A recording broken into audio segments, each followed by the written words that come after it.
how you implement your background that you had before and now you are offering it to your agents.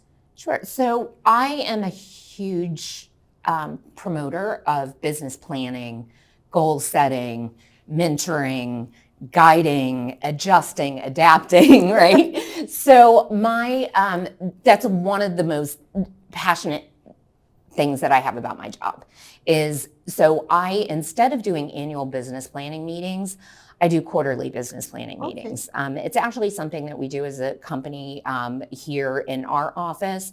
We do our business planning meetings with our principals, which are our team leads, and we do them every single quarter.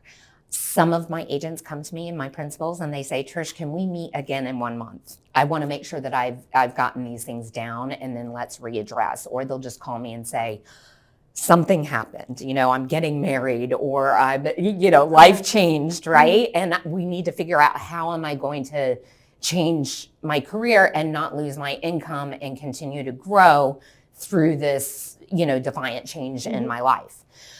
So we actually meet with the sales manager.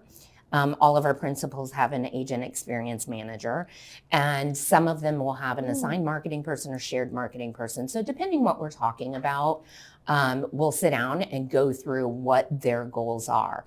I initially, when I meet, for example, this morning, I just met with a brand new principal. And I said, okay, so who are you? What do you love doing outside of work, right? What is your passion? What moved you here to Fort Lauderdale? And we start uncovering things that they love. As a realtor, you can be who you are. If you love music, do that. Be that person. There's somebody in LA that has this newsletter. It's The Beat, and it's always about something. He loves the Beatles and he loves music. So it's about that. It's about new boutiques going on in the area. And then there's also the real estate involved. So there are so many different opportunities when you're working with somebody and really figuring out what their sphere is, as well as, okay, what's the ultimate goal? What's my goal in 10 years from now? What do I look like? What does my team look like? So let's start there. And then let's say, okay, right now we need to work on getting all your contacts uploaded. Let's start working on, do we do a newsletter? Do we do a Just Join Compass campaign? Do we need to go out? Are you going to start door knocking? Are you going to start creating networking? I have agents that go to other cities and they host or speak at the other sales meetings in different cities and talk about their experience and what's happening here in South Florida. We're a mecca of everyone moving here, right? People from New York, people from California. So it's really working with them on small chunks of business plans throughout the year. It's the same thing as if you give yourselves a New Year's resolution.